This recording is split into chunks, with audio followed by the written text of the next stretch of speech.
una vez más. Espérate, me acomodo esto por acá. Me dieron esta semanita, entonces vine por aquí a molestarles. Sí, terminamos a... Bueno, no terminamos todavía semestre, hicimos un alto por Semana Santa. El instituto acostumbra a darnos este tiempo como para que el que pueda regrese a su iglesia, trate de compartir un poco con los hermanitos. Y pues nada, qué bueno que el Señor me dio ese privilegio. Ahí, de verdad es un privilegio, de verdad, no es una frase de cajón. Muchos de mis compañeros quisieron o hubieran querido haber ido a sus iglesias y no pudieron por distintas razones. Entonces es un motivo de gratitud, pero también ha sido un tiempo de aprendizajes, hermano. Sí, un tiempo de ver mucho al Señor y creo que ha estado un pensamiento en mi mente por bastante tiempo ya, algunos mesecitos.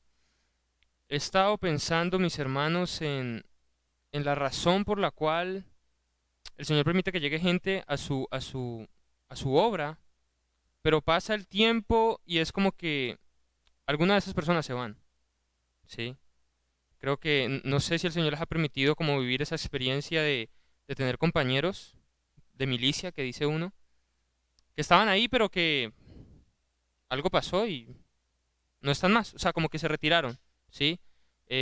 Tal vez miraron atrás, no sé qué sucede, ¿sí? Pero, ¿por qué les cuento esto?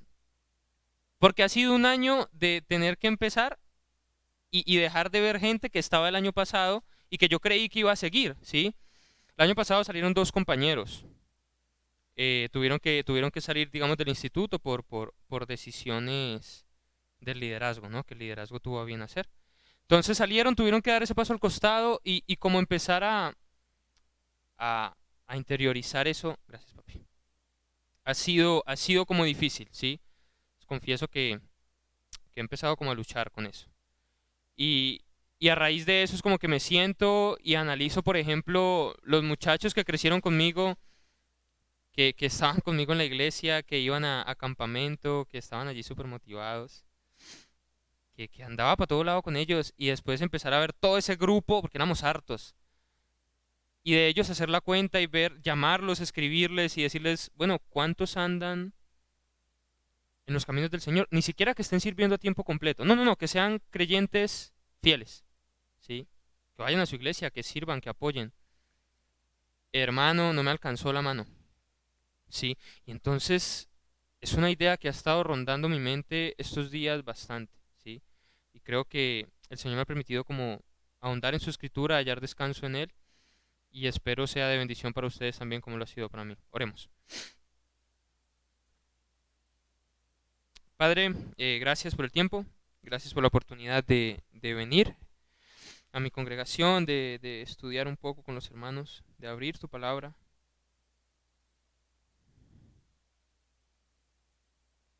Señor, gracias por hacernos parte de esto, porque es un privilegio sin duda servirte. Cuando, cuando empecé, Señor, creo que pensaba que todos los que íbamos a empezar terminábamos y creo que me estás mostrando que no.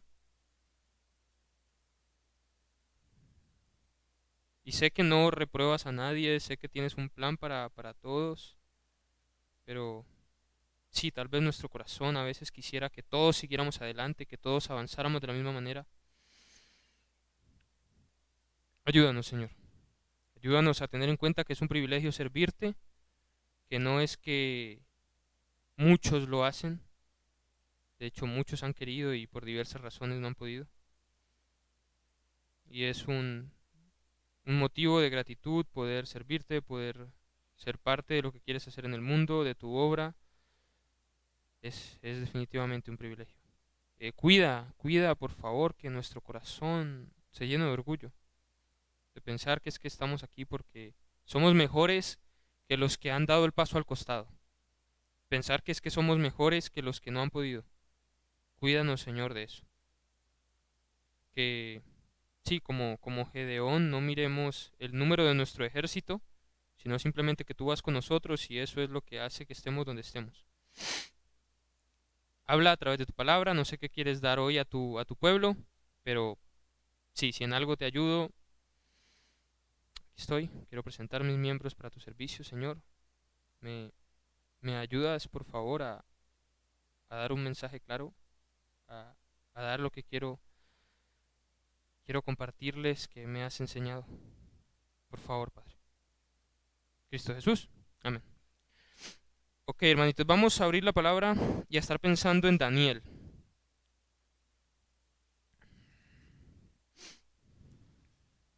O sea, Daniel capítulo 1.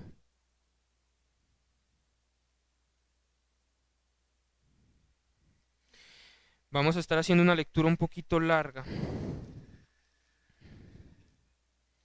Mm, leamos todo el capítulo 1. Dice, en el año tercero, Daniel capítulo 1, en el año tercero del reinado de Joacín, rey de Judá, vino Nabucodonosor, rey de Babilonia, a Jerusalén y la sitió. Y el Señor entregó en sus manos a Joacín, rey de Judá, parte de los utensilios de la casa de Dios y los trajo a la tierra de Sinar, a la casa de su Dios, y colocó los utensilios en la casa del tesoro de su Dios, y dijo el rey a Aspenaz, jefe de los eunucos, que trajese de los hijos de Israel del linaje real de los príncipes, muchachos en quienes no hubiese tacha alguna, de buen parecer, enseñados en toda sabiduría, sabios en ciencia y de buen entendimiento, e idóneos para estar en el palacio del rey, y que les enseñase las letras y la lengua de los caldeos.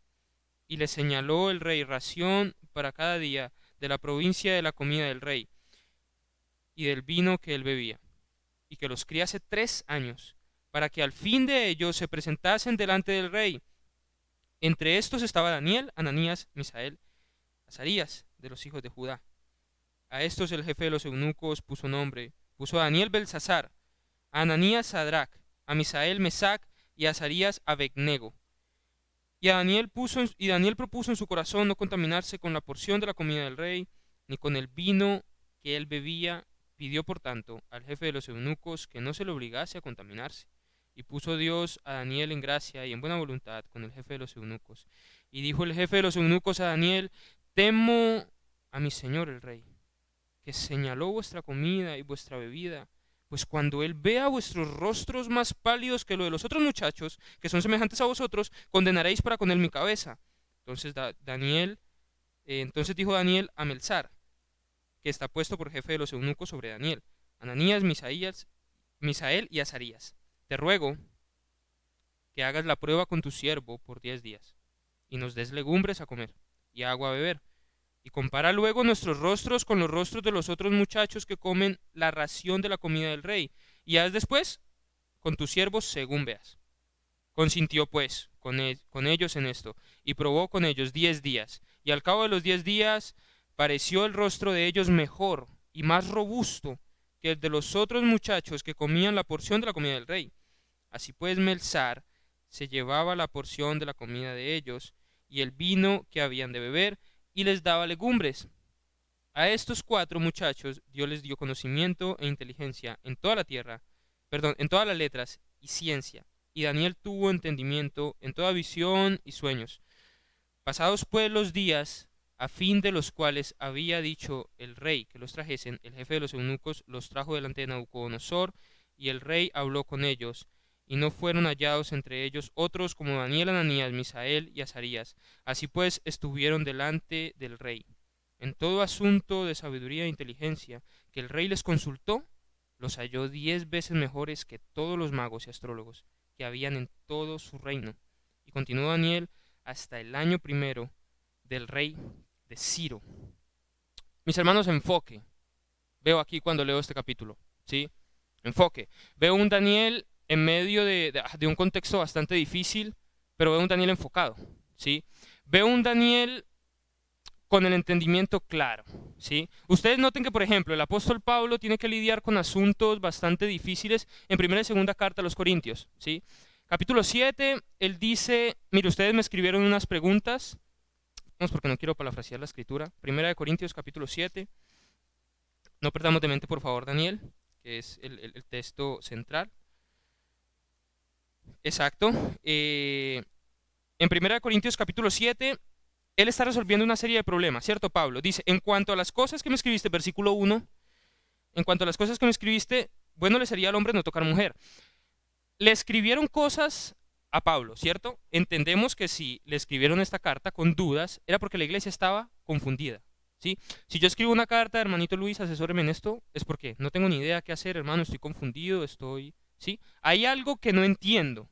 Le escribieron eso a Pablo y Pablo dice, bueno, en cuanto a eso, y da una serie de requisitos. ¿Por qué la iglesia tenía esa confusión? No sé si han pensado en eso. ¿Por qué si tenemos la palabra? ¿Sí? ¿Por qué si? Claro, el canon del Nuevo Testamento no estaba concluido, pero el Señor da una vara moral bastante clara en el Antiguo Testamento en cuanto a soltería, matrimonio, lo que sea. Entonces, ¿por qué la duda?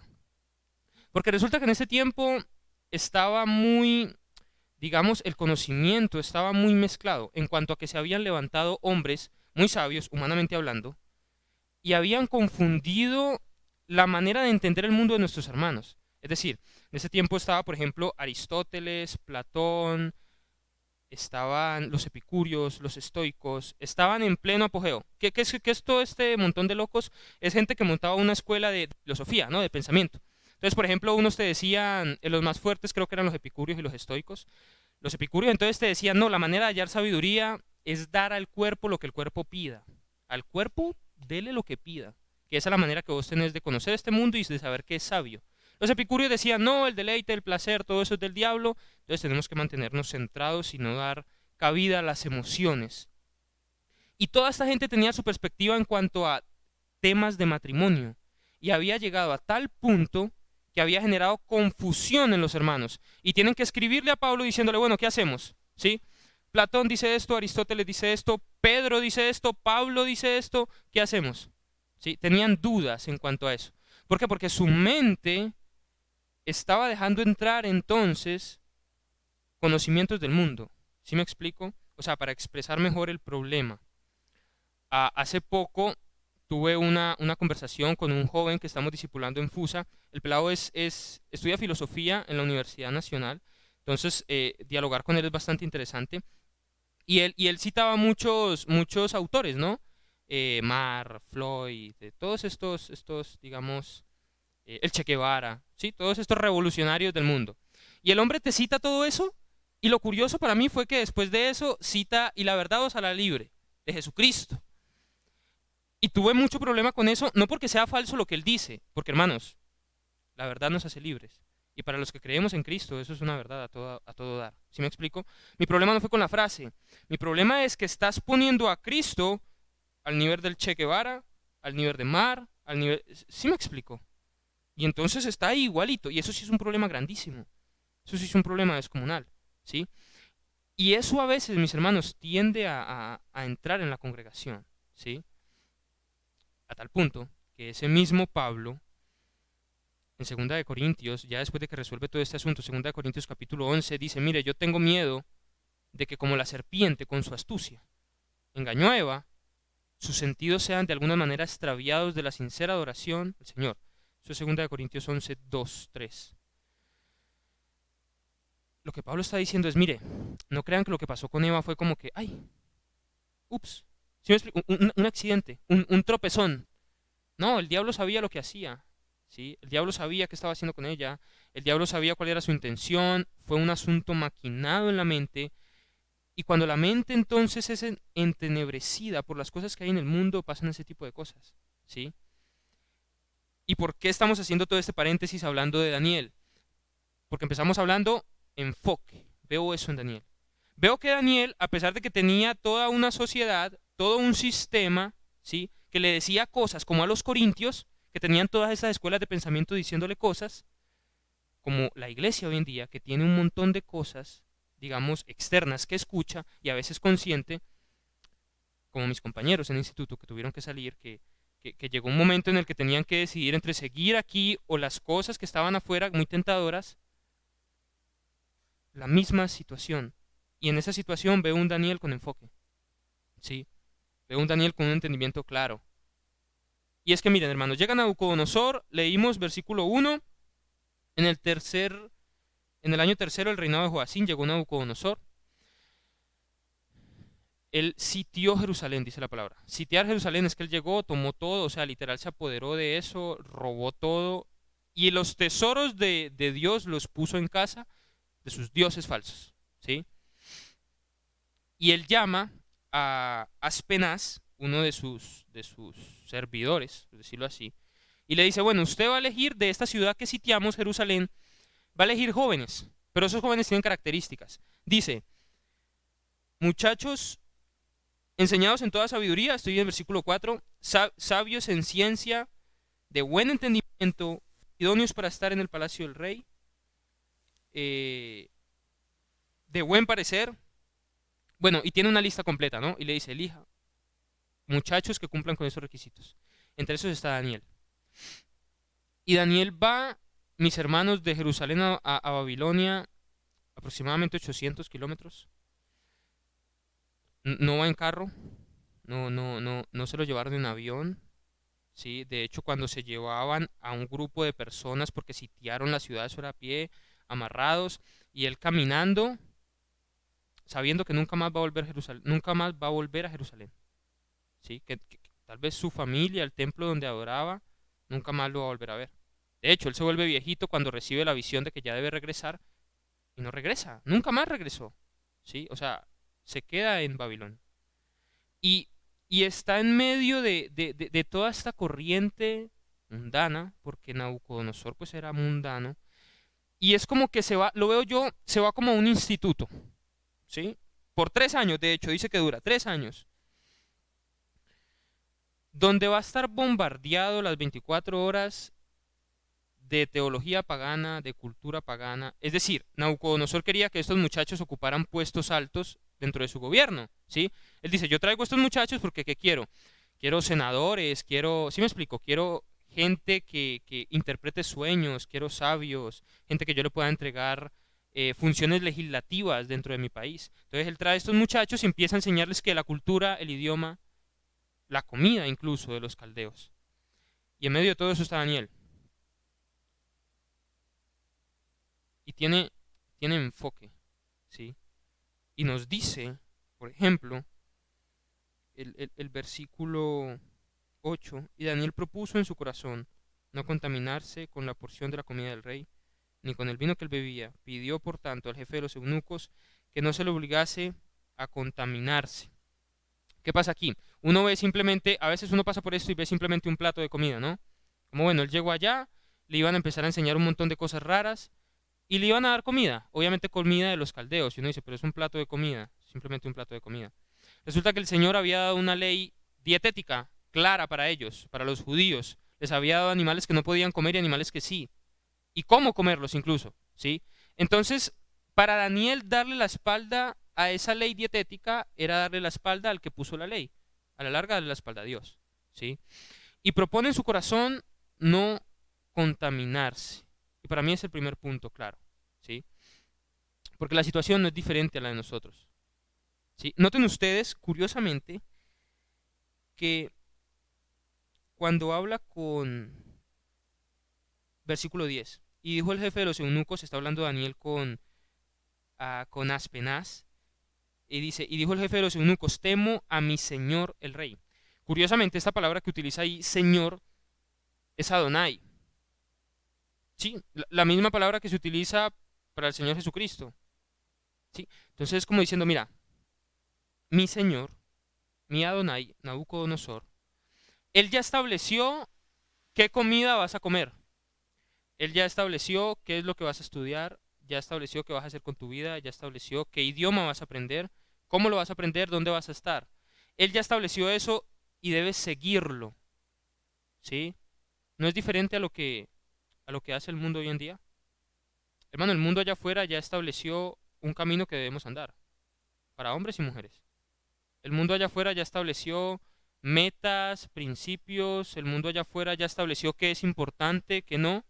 El mundo allá afuera ya estableció qué vale la pena, qué no, qué es bueno, qué es malo. El mundo allá afuera ya estableció qué es libertad, que ya estableció todo. Y entonces le dice a la gente hoy en día, debes seguir eso. ¿Sí me explico? Es como que el Señor de este mundo, el Adonai de este mundo, le dice al mundo por dónde debe andar, así como Nabucodonosor le decía a Daniel por dónde debe andar. ¿Sí? Es la misma situación. Y a veces, mis hermanos, eso entra a nosotros como iglesia. ¿Sí? Pablo dice, por ejemplo, mire, hablando de los corintios, ha entrado tanto que lo que ustedes están haciendo aquí adentro ni aún afuera se ve. Ni aún afuera entre los gentiles se ve la barbaridad que están haciendo aquí. ¿Cómo había entrado el mundo? Ese pensamiento en ellos. ¿Sí? Y claro, uno dice, hermano, pues es que uno no anda en eso. ¿Sí? Los corintios, esa gente andaba por ahí en moralidad sexual, en borracheras. ¿Sí? Y uno piensa, mi hermano, que cuando el diablo lo va a hacer caer a uno, lo va a hacer caer con algo grande. No, el día que el diablo me haga caer a mí va a ser, yo qué sé, con vicio, con, sí, promiscuidad sexual, con lo que sea. Y uno se imagina cosas así grandes, horribles. Hermano, ¿de dónde viene el desánimo? El desaliento, la displicencia. ¿De dónde viene el desinterés? ¿De dónde vienen celos, envidias, rencores, pleitos? ¿De dónde viene? Viene del corazón, viene de nosotros. Hermano, viene de nuestro entendimiento entenebrecido. Eso no viene del Señor. ¿Sí? Por eso Pablo también en Romanos dice, no se conformen, no se conformen. Tiene la idea de no tomar la forma. No tome la forma del mundo. ¿Sí? El mundo tiene un molde, no tome ese molde. ¿Sí? Es como la gelatina, ¿no? Si vos metes una gelatina en un molde cuadrado, ¿qué forma tiene la gelatina cuadrada? Entonces, no tome la forma del mundo. ¿Sí? Antes renueve su entendimiento, porque su entendimiento no es bueno. ¿Sí? Hermano, nosotros nacimos ¿cómo? No en cuanto al proceso del nacimiento, sino la condición. Nacemos pecadores, pecadores, ¿sí? Es decir, ¿cómo es mi mente? Mi mente por sí sola, no sale de ella nada bueno. Entonces, ¿vale la pena confiar en mi mente? Debería entonces renovar mi entendimiento, como dice Pablo, ¿sí? Porque cuando en mí hay ese tipo de cosas, hermano, no viene de tener la mente de Cristo, ¿sí? No viene de él. Entonces, como, no, hermano, los corintios, porque esa gente hacía cosas muy malas. Hermano, la astucia del enemigo es tanta que nos hace caer con cosas pequeñitas, que vos y yo ni estamos alertas. Porque estamos pendientes de pecados grandes, ¿no? Pero cosas tan pequeñas como esas vienen también de él, ¿sí? Y entonces está en esa misma situación Daniel, ¿sí? Decidiendo renovar su entendimiento. Y en medio de todo este eh, contexto, contexto caído, pagano, decide glorificar al Señor. Y en medio de todo ese contexto haya libertad, ¿sí? Porque a veces llegamos a pensar, mis hermanos, que vale la pena de algo lo que podamos conseguir aquí en la tierra, ¿sí? Y, por ejemplo, llega uno a tal caso que empieza uno a hablar, por ejemplo, con muchachos con los que estoy hablando allá, con el que estoy discipulando que les acabé de comentar. Hablarles, por ejemplo, de lo que el Señor hace, de un poco compartir mi vida con Él y de pensar que, hermano, gastar 4 años, por ejemplo, estudiando Biblia es mucho tiempo, ¿sí? Porque por alguna extraña razón, estudiar 4 años o 5, 6 años medicina, sí se puede hacer. O sea, sí es bueno hacerlo, ¿sí? Y no tengo nada en contra de los que estudian medicina, o sea, no es eso lo que quiero decir. Es simplemente la intención, ¿no?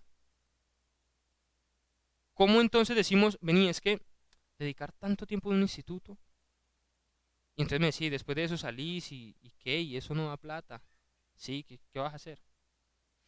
Y hablar con él y ver cómo el mundo pone eso y cómo eso va haciendo mella en nuestra mente, ¿no? Cómo uno va consintiendo esas ideas, le va dando, le va dando manejo, le va dando vueltas y vueltas y olvidamos la verdad de la escritura, ¿sí? Olvidamos lo que el Señor ha dicho. Y a la larga, mis hermanos, cuando no confiamos en lo que, o sea, cuando dirigimos entonces nuestras vidas confiando en nuestro entendimiento, que es entenebrecido, estamos dando la espalda al Señor y su palabra, ¿sí? No estamos confiando en Él, ¿sí? Y creo que es lo que estamos llamados a hacer. A decir, Señor, ahorita el contexto se ve difícil. Daniel imagino que lo vio difícil. Pero aquí lo que vamos a hacer es seguir adorando al Señor. Y Daniel seguía orando. Y me gusta porque dice, bueno, más adelante habría que seguir leyendo en capítulo 2. Dice que no fue como que él se quedó orando y se quedó ahí quieto, ¿sí? Y sabía lo que tenía que hacer, pero ya. No, él se puso a estudiar. Sí, se puso a estudiar y diligentemente hacía sus tareas, hacía sus estudios, hacía todo lo que tenía que hacer. ¿Sí? Se puso en marcha.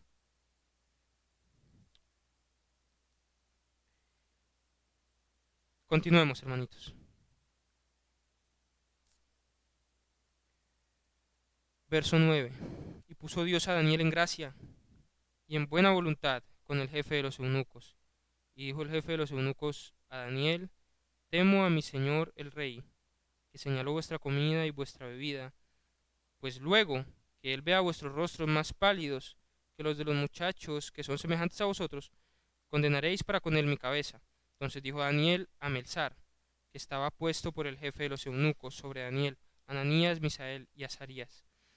Te ruego que hagas la prueba con tu siervo por 10 días, y nos des legumbres a comer y agua a beber. Compara luego nuestros rostros con los rostros de los muchachos que comen de la ración de la comida del rey, y haz después con tus siervos según veas. Consintió pues con ellos en esto, y probó con ellos 10 días, y al cabo de 10 días pareció el rostro de ellos mejor y más robusto que el de los otros muchachos que comían de la porción de la comida del rey. Él decide poner entonces en primer lugar al Señor. Sí, honrar al Señor. No salirse de la norma de la ley que él tenía, sí, que Dios le había dado. Y el Señor honra eso. Sí, dice que lo pone en gracia.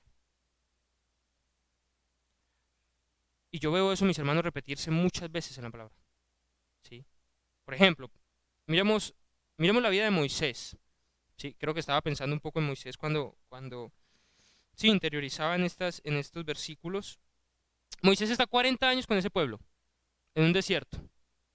Imagínese usted, hermano, 40 años en el mismo desierto.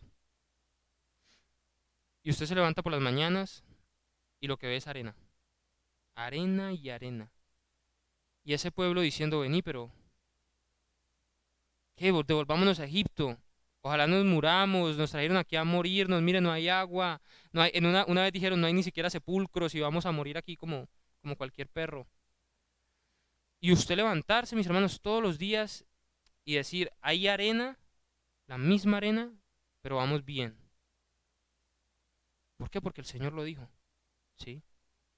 No se ve muy alentador, pero el Señor quiere que estemos aquí y vamos para adelante. ¿Sí? Y sí, yo sé que se ve la misma arena, pero vamos bien. ¿Sí? Hermanos, enfoque. Enfoque de quién nos llamó, enfoque de por qué estamos.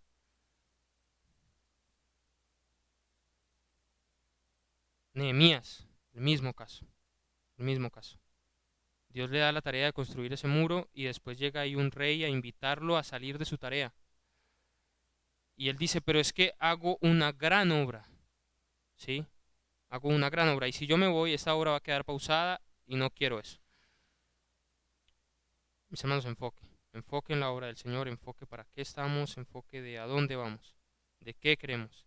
¿Sí? Y perder el enfoque es muy fácil, muy, muy fácil. Porque a veces salen ofertas que ni siquiera son malas. ¿Sí? Por ejemplo, mire, les comparto. Uno de los compañeros que tuvo que salir el año pasado tenía mucha carga por misiones, mucha carga. El Señor lo llama de lo que estaba haciendo. Resulta que él es diseñador gráfico. Bueno, sí, es diseñador gráfico. Terminó su carrera, estaba allí con nosotros. Y después de eso, de tener toda esa carga que tenía ah, por misiones, por la obra transcultural, por prepararse transculturalmente, ir a los no alcanzados, lo llama a una iglesia en Argentina. Mira, una iglesia, por eso es que ni siquiera son cosas malas, ¿sí? Una iglesia. Y le dice, somos parte del seminario, se llama Palabra de Vida en Argentina, yo creo que lo han escuchado. Es un instituto también súper grande, muy bueno. Y entonces le dicen que quiere que él vaya y entonces dé algunos sermones allá, ¿sí? Y aparte de eso les ayude con un diseño de logos para campamentos y todo el asunto. O sea, querían simplemente como contratarlo para que él fuera el diseñador y como el encargado del marketing del seminario Palabra de Vida, ¿sí? Se encargará de mover las redes sociales y todo el asunto. Y aparte de eso, pues iba a estar sirviendo activamente porque iba a dar clases, ¿sí? Son seminarios apoyados, mis hermanos, fuertemente. La mayoría, hermanos de iglesias de Inglaterra, Estados Unidos. Entonces es tentador. ¿Sí? Y le dice, no, Tani, llega el pago en dólares. Claro. Tiene el hombre esas dos opciones. Se decide por la segunda. No decide continuar. Y es como verlo decir, por ejemplo, al final, no, pues es que estoy en la obra del Señor. O sea, mire que no es malo. Estoy sirviendo. ¿Sí? Ellos allá me dan la oportunidad de predicar y no solamente predicar, yo estoy contribuyendo para que a través de las redes sociales mucha gente conozca este seminario que es muy bueno, ¿sí? Entonces mire que no son cosas malas necesariamente, ¿sí? Pero qué de la carga que el Señor puso en su corazón, ¿qué con eso? ¿Qué con el llamado que el Señor puso? Por eso estaba ahí, porque si no tenía llamado a eso, ¿para qué va a un instituto transcultural? Si no tenía llamado a eso, ¿para qué va a un instituto misionero? Pues porque el Señor la llamó, lo capacitó, ¿sí? Pero entonces muchas veces, mis hermanos, las cosas que hay en nuestro corazón juzgan nuestro entendimiento, lo nublan nuestro entendimiento y nos llevan a separarnos de la voluntad del Señor para nuestras vidas. Yo no sé cómo va a ser, y creo que era lo que yo le decía cuando hablaba con él, yo no sé cómo vas a hacer cuando tu conciencia empiece a decirte, Daniel, ¿y qué si hubiera sido? ¿Y qué si sí hubieras hecho caso al llamado en tu corazón y hubieras sido a donde el Señor te mostró en primer lugar? ¿Sí? ¿Y qué si sí hubieras ido a la tribu? Y que esté con tal vez toda su vida con ese remordimiento. ¿Y qué si sí hubiera sido misionero? ¿Y qué hubiera pasado si? A la larga el hombre, claro, tomó su decisión, decidió irse, pero sí veía en él mucho material para ser misionero, mucho, ¿sí? Manejaba muy bien los idiomas, era muy diestro en fonética, en la lingüística, muy bueno. En traducción hubiera sido una bendición. Pero nos desviamos, hermanos, nos desviamos, ¿sí? Y creo que necesitamos ser consecuentes con el llamado que el Señor ha puesto en nuestro corazón. Y en medio de un contexto como el de Daniel, mis hermanos, estar fortalecidos, estar con enfoque. ¿Sí? Ahora, tercer punto. Así pues, Melzar se llevaba la porción de la comida de ellos y el vino que habían de beber, y les daba legumbres.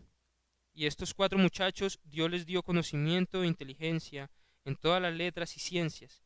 Y Daniel tuvo entendimiento en toda visión y sueños, pasados por los 10 días, al fin de los cuales había dicho el rey que los trajesen.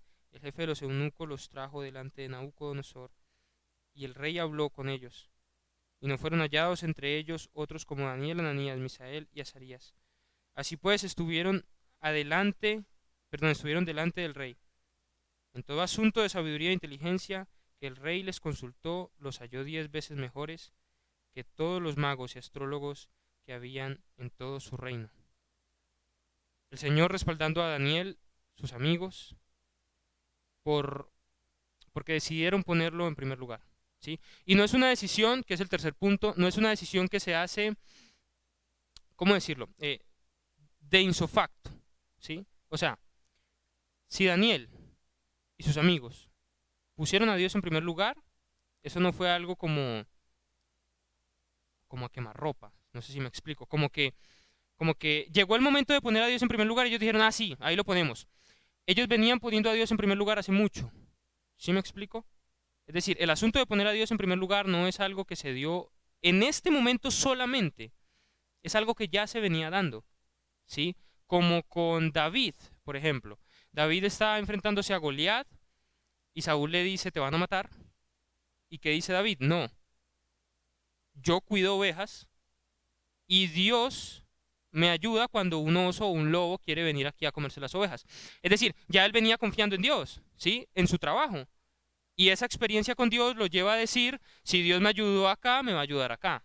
¿Sí? Es lo mismo con Daniel. No es algo que se dio de insofacto. Él venía poniendo a Dios en primer lugar. Pensemos, por ejemplo, en los 800 kilómetros que habían de una ciudad a otra. Hermano, 800 kilómetros usted caminando, la mente piensa mucho. Piensa mucho. Bueno, usted ahí pensando, bueno, ¿y qué? ¿Y esta gente ahorita nos lleva? ¿Qué vamos a hacer? Tal vez los amigos diciéndole a Daniel, ¿y ahora qué? ¿Será que vamos a volver? ¿Qué va a pasar con nosotros? ¿Será que nos van a matar? ¿Sí? ¿Será que esta gente ahorita nos va a obligar a hacer cosas? Imagínese lo que usted piensa, hermano, en 800 kilómetros caminando. Y en todo ese proceso, yo creo que ya él había puesto a Dios en primer lugar de su vida. Ya había decidido lo que iba a hacer. ¿Sí? No, no es un asunto que va a suceder en nuestra vida, mis hermanos, de insofacto. ¿Sí? Y cuando llegue entonces la encrucijada de, bueno, ¿qué voy a hacer? Hay esta opción que no es mala, que ahorita yo no estoy diciendo que el compañero que se fue entonces se fue a pecar, lo que sea, el Señor lo va a utilizar para que sea de bendición, sí, amén, y es bueno, sí, el punto es que no es a lo que el Señor te ha llamado, sí, porque tal vez las intenciones que tendés para cambiar son otras, sí, tal vez es el dinero, tal vez es una supuesta estabilidad, sí, tal vez es estatus, tal vez es que no, es que voy a enseñar en un muy buen seminario, y olvidamos lo que el Señor nos ha mandado a hacer. ¿Sí? Perdemos el enfoque muy fácilmente. Y es a eso lo que el Señor nos manda. Y me gusta mucho lo que termina diciendo. Dice que fueron hallados 10 veces mejores. Versículo 20. En todo asunto de sabiduría e inteligencia que el rey les consultó, los halló 10 veces mejores que todos los magos y astrólogos que habían en todo su reino. Porque tomaron una buena decisión.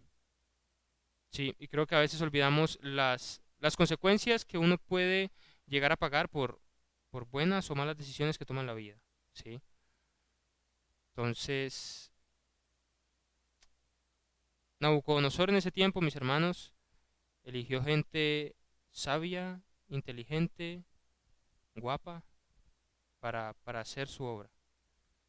Y yo veo a Dios eligiendo aquí entre ustedes, y yo aquí veo mucha gente inteligente, sabia, guapa, que pueden hacer la obra del Señor. Que el Señor quiere hacer algo grandísimo a través de ustedes. Pero debemos disponernos, enfocarnos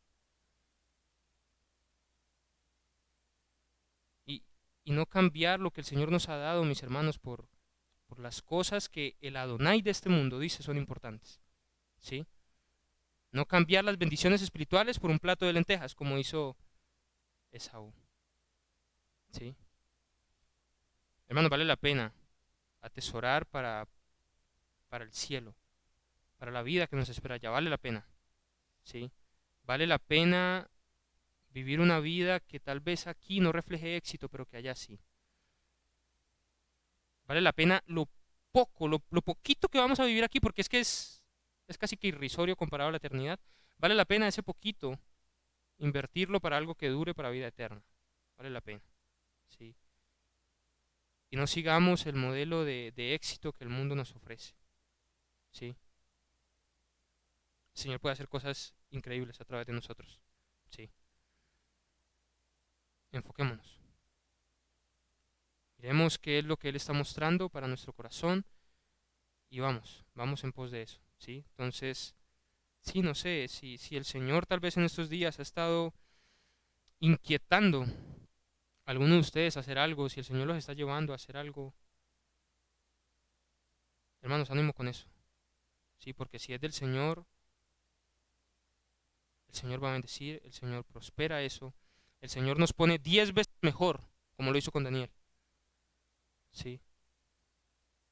Y hacer lo que el Señor diga, hermano, es hacer lo que el Señor diga. Si el Señor dice, no, voy a prepararme para llevar su palabra, nos preparamos. Si es, no, tengo que terminar la universidad, terminamos la universidad. Si es, voy a servir en la iglesia, servimos en la iglesia. Si el Espíritu me está llevando, voy a ser pastor, somos pastores, pero hacer lo que Él nos va a llevar a hacer, ¿sí? Y no estar pensando, mis hermanos, que es más valioso lo que hay en el mundo. Salomón terminó su discurso, y quiero terminar el mío de la misma manera. Una vez él conoció todo y tuvo de todo porque tenía plata, mis hermanos. Salomón tenía plata. Tanto así que en Primera de Reyes capítulo 4 dice que el hombre quería hacer una bóveda para guardar quién sabe qué. La gente con plata tiene gustos raros. Mandó, quería hacer una bóveda, ¡tum! Pero esa bóveda el man la quería en un lago. Y era Nabucodonosor, no hay lago. Él dijo, lo mandamos a hacer. Ese man mandó a hacer unos leones, unas estatuas en oro para acumular agua y hacerse su propio lago, ¿no? Tanto el man mandó a hacer su propio lago, puso allí la placa encima, construyó su bóveda, y ahí no me acuerdo qué guardaba. Pero el caso es que este hombre termina, por ejemplo, que el Ciastés, con toda esa cantidad de plata, y dice, mire, he hallado que todo, todo lo que el hombre quiera por debajo del sol es vano, no sirve para nada, no sirve para nada. Todo en lo que el hombre se esfuerce aquí por debajo del sol es vano, es vanidad de vanidades. Y termina diciendo a su hijo, porque es la preocupación de un padre por su hijo, y termina diciéndole, mire, el fin de toda la carreta que yo le he dado, de todo el sermón, es este, tema a Dios y guarde sus mandamientos, porque eso es el todo del hombre, porque eso es lo verdaderamente importante. Vamos a orar, hermanitos. Señor, es grande la obra que nos has llamado a hacer. De hecho, es tan grande que no somos capaces en nosotros mismos de hacerla. Y requiere, Señor, de hombres y mujeres con enfoque. Personas que sepan para dónde van, por qué van hacia allá, de dónde nos has sacado. Personas, Señor, que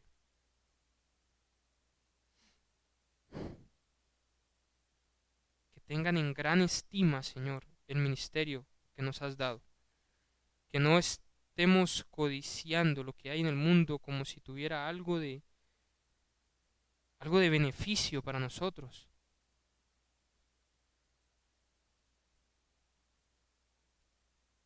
No, no vale la pena, Señor.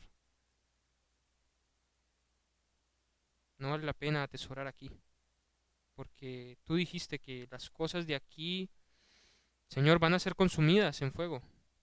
Se queda todo.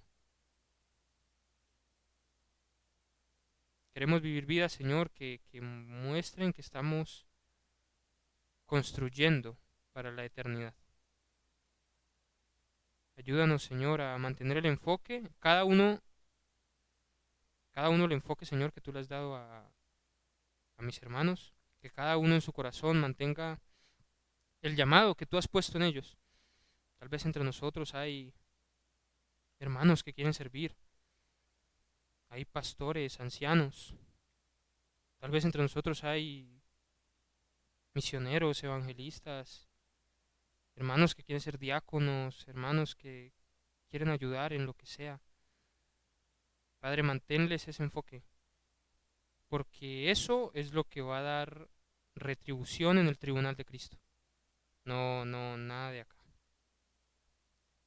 Oro por ese llamado que tienes en cada uno de mis hermanos, en su corazón, para que puedan avivar, Señor, ese fuego, puedan avivar eso con tu palabra. Y perdónanos porque muchas veces los pensamientos del mundo sí nos afectan. Sí a veces dudamos, Señor. Ayúdanos, Señora, como Moisés, aunque veamos arena, sostenernos como viendo al invisible. Y seguir en pos de ti. Padre, en Cristo Jesús oramos. Amén. Hermanitos, muchas gracias.